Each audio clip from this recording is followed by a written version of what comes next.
Assalamualaikum students, welcome to City High Schools 10th class chapter number 11 homeostasis हम पढ़ रहे हैं। होम्योस्टेसिस में अब हम वो ऑर्गन्स पढ़ रहे हैं जो कि ह्यूमन बींग्स में इम्पॉर्टेंट रोल जो है वो प्ले करते हैं। स्किन आपने पढ़ा, लंग्स आपने पढ़ा, नेक्स्ट हम जो है किडनी का स्ट्रक्चर कल आपने देखा। आज हम पढ़ने जा रहे हैं functional unit of kidney, nephron.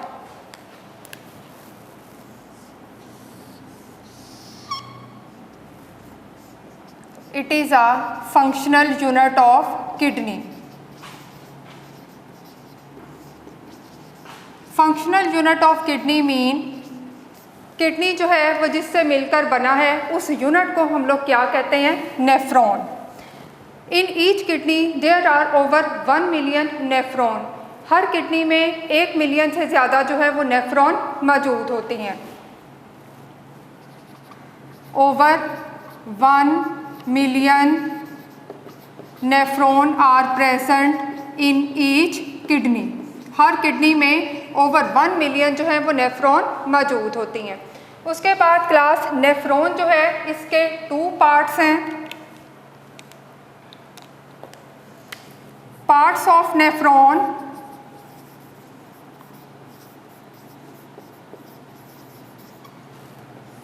There are 2 parts of nephron,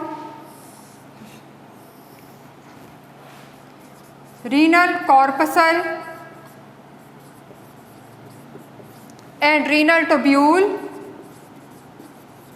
कल भी क्लास आपको बताया था किडनी से रिलेटेड आप टॉपिक पढ़ रहे हैं तो उसके लिए जो भी ब्लड वेसल्स यूज़ करेंगे, जो भी नेक्स्ट हम लोग ट्यूब लाइक स्ट्रक्चर देखेंगे उसके लिए हम वर्ड यूज़ करेंगे रीनल।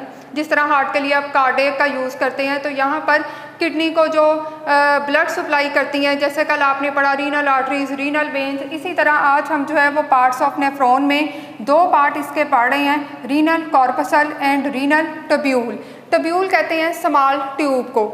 तो रीनल ट्यूब्यूल जैसा कि नाम से ही जाहिर है इसका स्ट्रक्चर कैसा होगा? ट्यूब लाइक इसका स्ट्रक्चर होगा।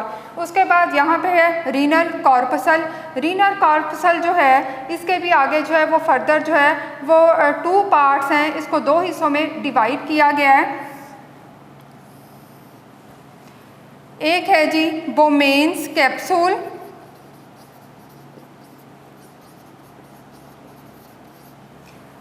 दूसरा है ग्लोमेरुलस। रीनल कॉर्पसल जो है इसके 2 पार्ट्स हैं, glomerulus and बोमेन capsule. Bowman capsule it is a cup shaped structure. ये कप लाइक इसका स्ट्रक्चर होता है। Glomerulus it is a network of blood capillaries. तो ये ब्लड कैपिलरीज का क्या है जी? एक नेटवर्क है। तो इन दोनों को अगर हम जो है वो कंबाइन करें तो क्या बनेगा? Renal corpuscle. नेक्स्ट है रीनल ट्यूब्यूल।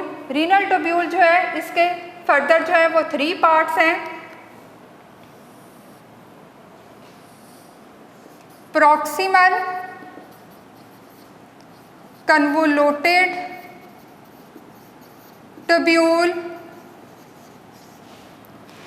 कन्वोल्यूटेड मीन बलदार, प्रॉक्सिमल करीब तरीन। किसके करीब तरीन? रीनल कॉर्पसल के करीब तरीन जो ट्यूब्यूल मौजूद है उसे कह देते हैं प्रॉक्सिमल कन्वोल्यूटेड ट्यूब्यूल। नेक्स्ट है क्लास यहाँ पर लूप ऑफ हेनल। साइंटिस्ट के नाम पे है जी लूप ऑफ हेनल। थर्ड है distal convoluted tubule.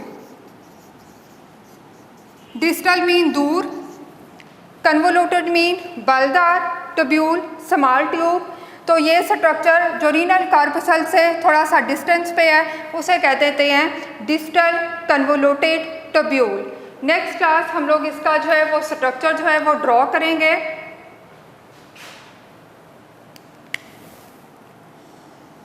This is a Bowman capsule, जो आपको बताया कि कैसा होता है जी? कप शेप्ड स्ट्रक्चर होता है। इसके अंदर ब्लड कैपिलरीज जो हैं उसका नेटवर्क मौजूद होता है। वो ब्लड कैपिलरीज आपने कौन सी पढ़ी? Glomerulus,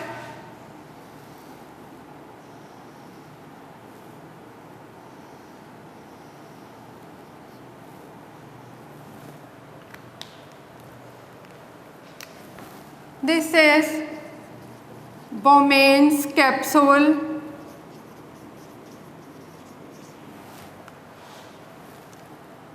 This is glomerulus. Next class, ये दोनों स्ट्रक्चर कौन से हैं जी? Renal corpuscle. इन दोनों को मिला दिया जाए तो ये बन गया renal corpuscle.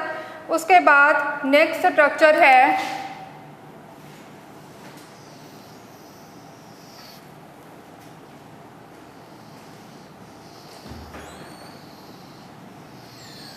Proximal convoluted tubule. Convoluted बलदार, प्रॉक्सिमल जो इसके करीब है,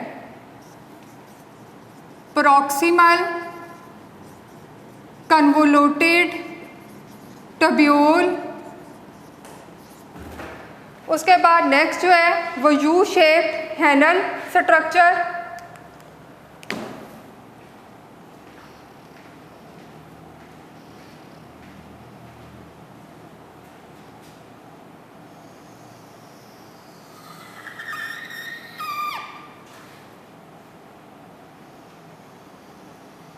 This is a loop of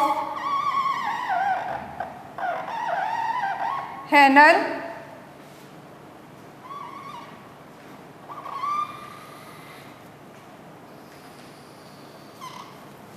This is a loop of Henle.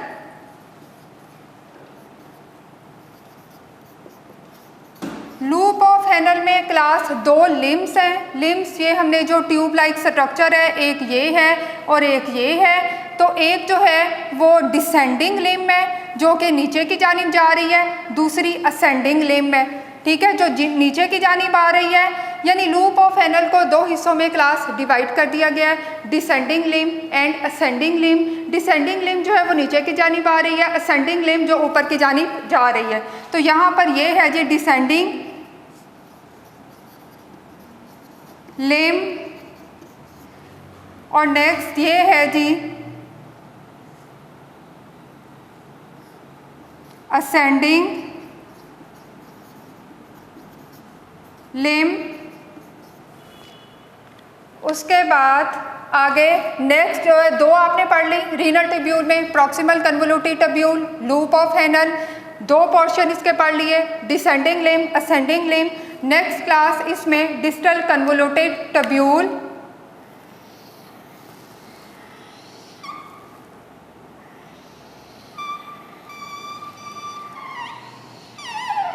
ये है जी क्लास डिस्टल कन्वोल्यूटेड ट्यूब्यूल।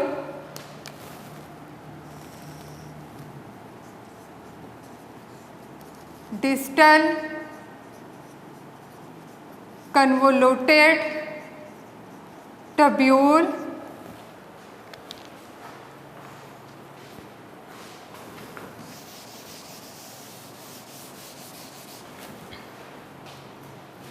उसके बाद डिस्टल कन्वोल्यूटेड ट्यूब्यूल के बाद आगे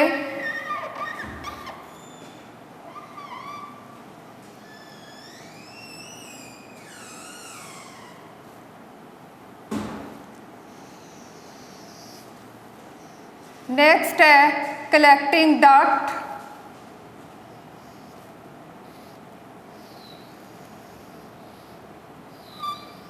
this is collecting duct.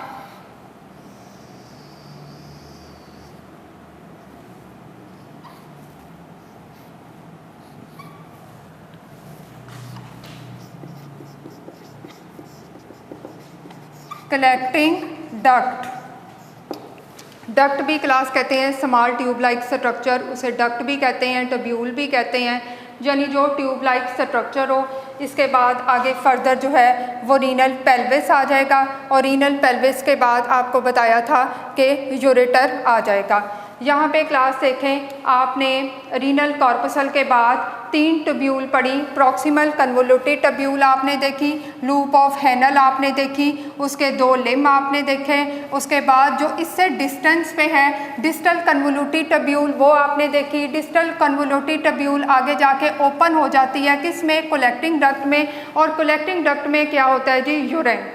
Urine आ जाएगा कलेक्टिंग डक्ट में। कलेक्टिंग डक्ट जो है बहुत सारी कलेक्टिंग डक्ट जो है वो आपस में कंबाइन होंगी और यानी डिस्टल कन्वोल्यूटिव टब्यूल जो है वो पहले किस में आ गई, कलेक्टिंग डक्ट में। कलेक्टिंग डक्ट जो है वो बहुत सारी आपस में कंबाइन होंगी तो वो बनाएंगी पेपिलरी डक्ट। पहले हम इसको लिख लें, structure of nephron, this is the structure of nephron, the functional unit of kidney.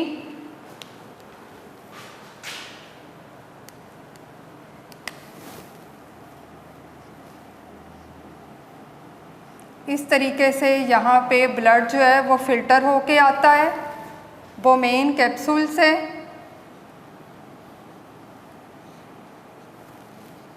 और नेक्स्ट आगे जो है ये कलेक्टिंग डक्ट में मूव करता है। फिर कलेक्टिंग डक्ट जो है वो आगे किस में एंड होगी, पेपिलरी डक्ट में।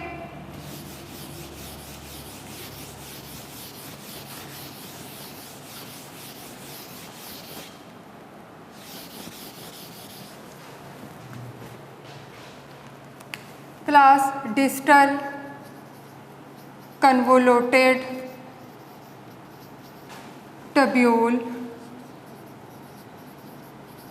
they open into the collecting duct। Collecting duct में ये ओपन होगी। कलेक्टिंग डक्ट में क्या होता है जी, कलेक्टिंग डक्ट में यूरिन होता है। तो यहाँ पर कलेक्टिंग डक्ट जो है वो आपस में कंबाइन होंगी और 100 के करीब एक और डक्ट बनाएंगी जिसे कहेंगे पेपिलरी डक्ट। और पेपिलरी डक्ट के बाद यूरिन जो है वो कहाँ जाएगा, रीनल पेल्विस में। और रीनल पेल्विस के बाद आगे क्या आएगा, यूरिटर, जो कल आपको पढ़ाया था। ये क्लास कल आपने किडनी का स्ट्रक्चर देखा था। यहाँ से आपने स्ट्रक्चर में देखा था कि ये है जी रीनल पेल्विस, ये थी रीनल पेल्विस, और ये था स्ट्रक्चर कौन सा, यूरिटर। यूरिटर के बाद यूरिनरी ब्लैडर और यूरिथ्रा के थ्रू यूरिन जो है वो एक्सक्रीट हो जाएगा। This is all about the structure of nephron. ये तमाम आज आपने पढ़ा structure of nephron. Next class topic हम स्टार्ट करने जा रहे हैं फंक्शनिंग ऑफ किडनी।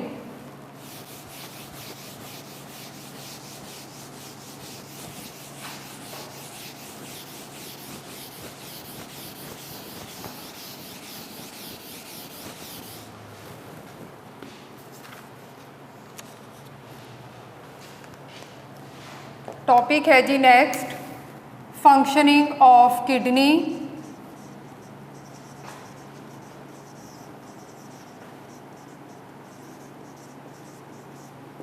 किडनी का फंक्शन क्या है, ब्लड फिल्टर करना और यूरिन फॉर्मेशन करना, और ब्लड के अंदर से एक्सेसिव अमाउंट में यूरिया, साल्ट, वाटर वगैरह या एक्स्ट्रा जो है वो ग्लूकोज वगैरह जो है वो रिमूव करना। तो सबसे पहले जो है हम इसका देखेंगे फंक्शन। फंक्शन इसका है ब्लड फिल्टर करना, ब्लड फिल्ट्रेशन, ठीक है। ब्लड फिल्टर करने के बाद क्या काम करना, यूरिन फॉर्मेशन करना। और ये यूरिन फॉर्मेशन कैसे करेगा, जो एक्स्ट्रा यूरिया, वाटर और जो ग्लूकोज मौजूद है ब्लड के अंदर, उसे जो है वो बॉडी से रिमूव करना। अब क्लास फंक्शनिंग ऑफ किडनी जो है वो इसके 3 प्रोसेस हैं जो आप पढ़ने जा रहे हैं। फर्स्ट इसका जो है यानी इसके फंक्शनिंग जो है उसके 3 स्टेप्स हैं। तो नेक्स्ट है स्टेप्स। स्टेप्स में 3 स्टेप्स हैं, pressure, filtration,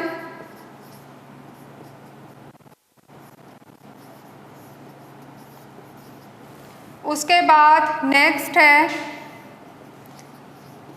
selective reabsorption,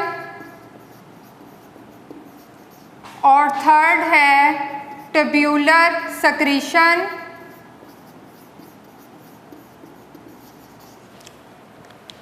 urine formation 3 steps में होता है। वो 3 स्टेप कौन से हैं, प्रेशर, फिल्ट्रेशन, सेलेक्टिव रीएब्जॉर्प्शन, और तीसरा है tubular secretion. First of all हम स्टडी करेंगे प्रेशर फिल्ट्रेशन कि ये किस तरीके से प्रेशर फिल्ट्रेशन होती है।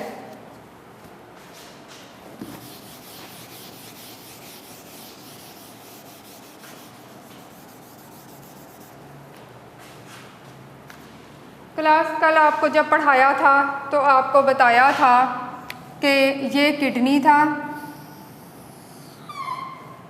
उसके बाद यहाँ बनाई थी हम लोगों ने रीनल आर्टरी, ठीक है जी, रीनल आर्टरी। फिर इसका नेटवर्क जो था वो पूरे जो है वो इसमें किडनी में फैला हुआ था। नेक्स्ट आपने देखी थी रीनल वेन,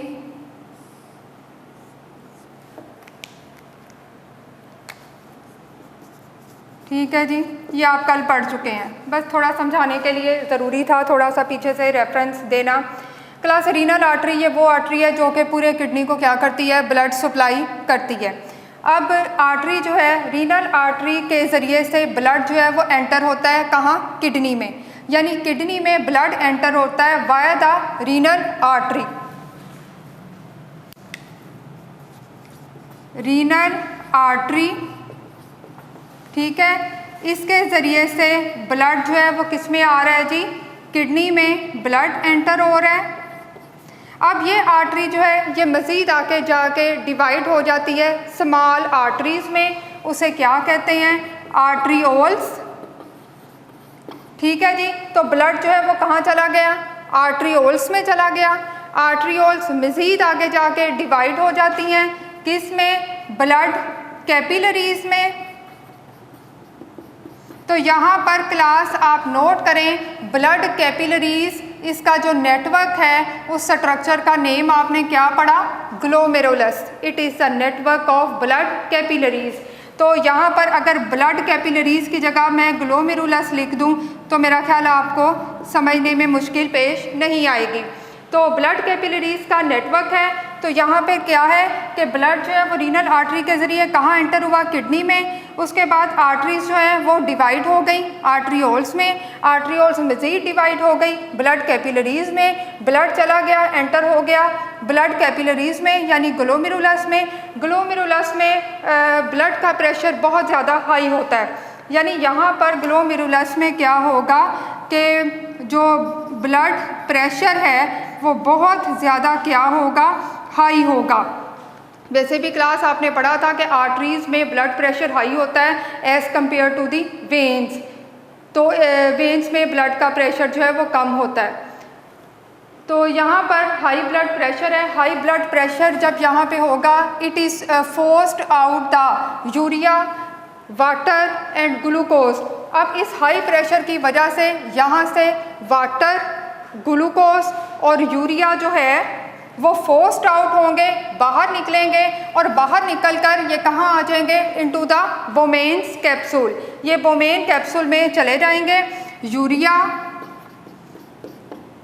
वाटर, ग्लूकोज। अब इस फिल्ट्रेट को कहेंगे ग्लोमेरुलर फिल्ट्रेट।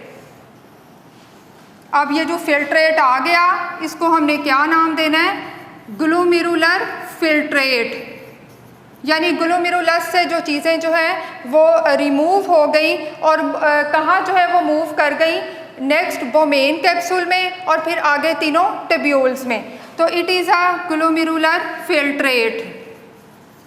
इस ग्लोमेरुलर फिल्ट्रेट में क्या क्या है, यूरिया है, वाटर है और ग्लूकोज है। क्लास यहाँ पे एक चीज़ बता दूँ, इस ग्लोमेरुलर फिल्ट्रेट जो है ये ब्लड से फ़िल्टर तो हो गया, बाहर तो निकल आया, लेकिन इस फिल्ट्रेट का अबाउट 99% जो होगा वो दोबारा ब्लड के अंदर ही रीअब्जॉर्ब हो जाएगा। फिर से सुनिए, ग्लोमेरुलर फिल्ट्रेट जो है about 99% of the glomerular filtrate is reabsorb into the blood. ये ब्लड के अंदर दोबारा क्या हो जाएगा, रीअब्जॉर्ब हो जाएगा। तो बाकी क्या बचा, 1%। तो जो 1% बच गया वो क्या है, वो है यूरिन। एक अडल्ट पर्सन जो है उसमें जो यूरिन बनता है 1.4 लीटर पर डे। एक दिन में 1.4 लीटर जो है वो यूरिन फॉर्मेशन होती है एक अडल्ट पर्सन में। तो 99% ग्लोमेरुलर फिल्ट्रेट रीएब्जॉर्ब हो जाएगा, बाकी जो है क्लास 1% बच जाएगा। अब नेक्स्ट है यहाँ पर दूसरा स्टेप है सेलेक्टिव रीएब्जॉर्प्शन। अब हम पढ़ने जा रहे हैं second step,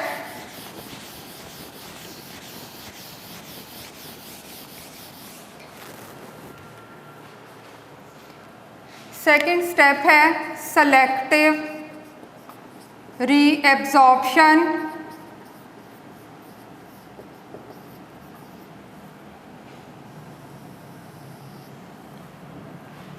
selective reabsorption class ये होगी रीनल टब्यूल में, ठीक है। रीनल टब्यूल यानी प्रॉक्सिमल कन्वोलुटिव टब्यूल में, लूप ऑफ हैनल में, और तीसरी आपने पढ़ी जी डिस्टल कन्वोलुटिव टब्यूल। इन तीनों टब्यूल में क्या होगी सेलेक्टिव रीएब्जॉर्प्शन। अब वो सेलेक्टिव जो है रीएब्जॉर्प्शन जो है उसके आपकी बुक में जो है वो 3 मेथड जो है वो लिखे हुए हैं, ऑस्मोसिस, एक्टिव ट्रांसपोर्ट, तीसरा है diffusion,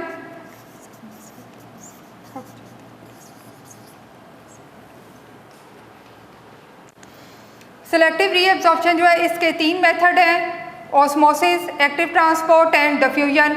diffusion it is a movement of the molecules from the higher concentration towards lower concentration, कि हायर कंसंट्रेशन से मॉलिक्यूल मूव करते हैं टूवर्ड्स लोअर कंसंट्रेशन।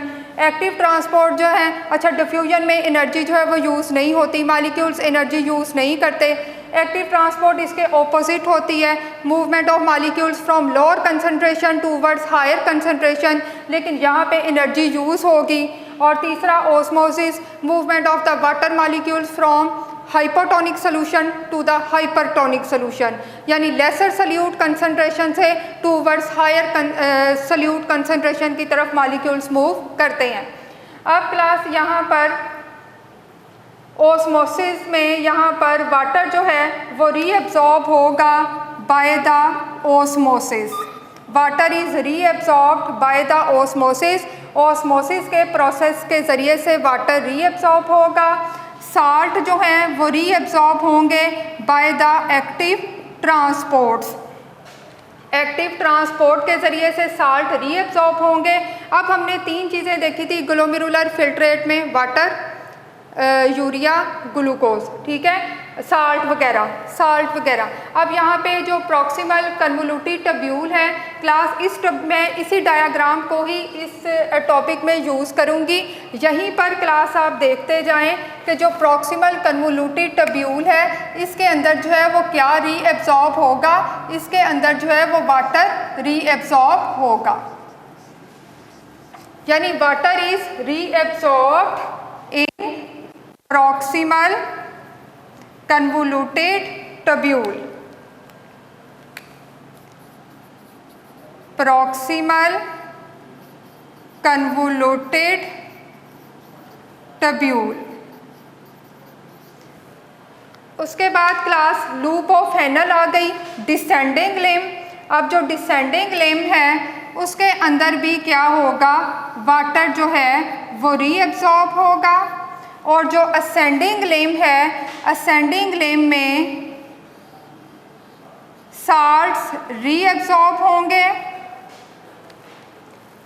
तो यहाँ पर जो साल्ट्स हैं वो किस में रीएब्जॉर्ब हो रहे हैं,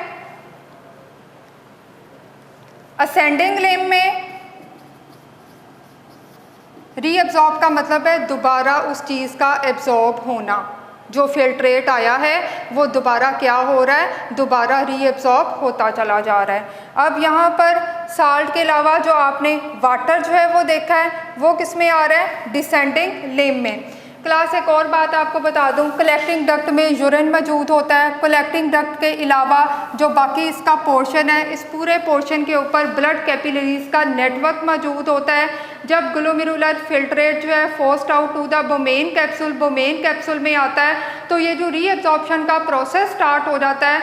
ये प्रोसेस जो है वो साथ साथ ही होना शुरू हो जाएगा, यानी इस पूरे पोर्शन के ऊपर जो है वो ब्लड कैपिलरीज का नेटवर्क जो है वो फैला हुआ है, जिसकी वजह से जो ग्लोमेरुलर फिल्ट्रेट है वो साथ ही कुछ जो है वो प्रॉक्सिमल कन्वोलुटिव टब्यूल, इधर वाटर की रीएब्जॉर्प्शन होना शुरू हो जाएगी। जो नेटवर्क यहाँ फैला हुआ है ब्लड कैपिलरीज का, उसकी वजह से मज़ीद वाटर जो होगा और साल्ट जो है वो एब्जॉर्ब होना शुरू हो जाएगा, रीएब्जॉर्प्शन होना शुरू हो जाएगी। उसके बाद जो एंड पे डिस्टल कन्वोल्यूटेड ट्यूब्यूल है उसमें भी क्लास क्या होगा, मज़ीद जो वाटर यहाँ तक पहुँच जाएगा वो भी क्या होगा, रीएब्जॉर्ब हो जाएगा। और इसके बाद जो बच जाएगा 1% वो कलेक्टिंग डक्ट में यूरिन फॉर्मेशन की फॉर्म में आ जाएगा।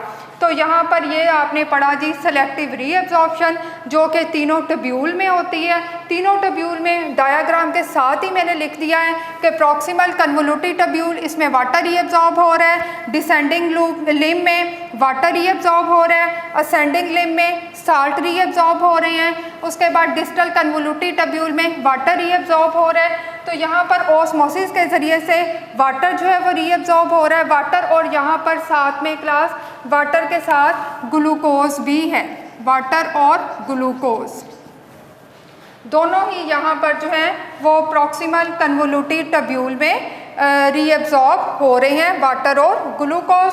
उसके बाद एक्टिव ट्रांसपोर्ट के ज़रिए से साल्ट रीएब्जॉर्ब हो रहे हैं।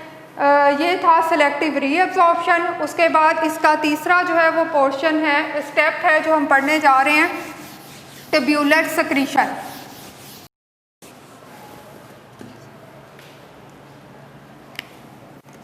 Tubular secretion. अब ट्यूब्यूलर सेक्रीशन जो है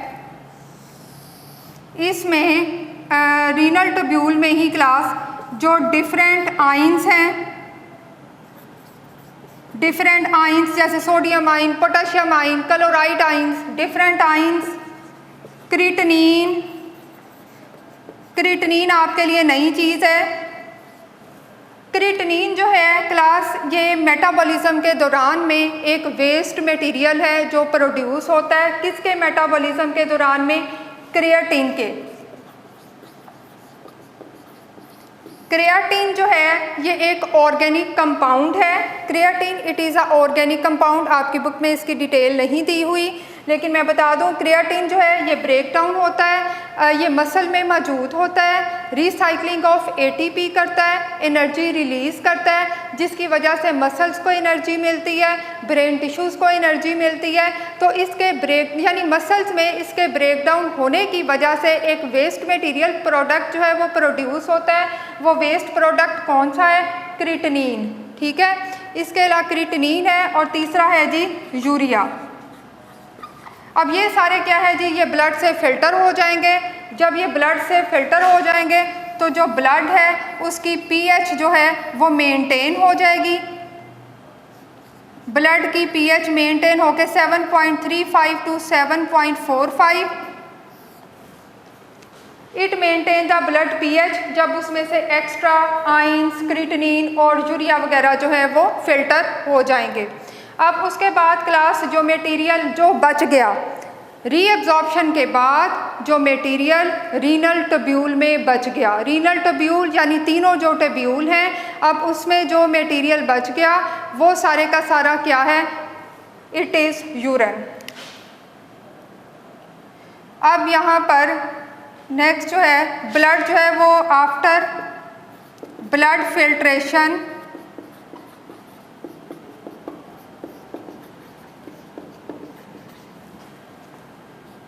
materials remaining in renal tubule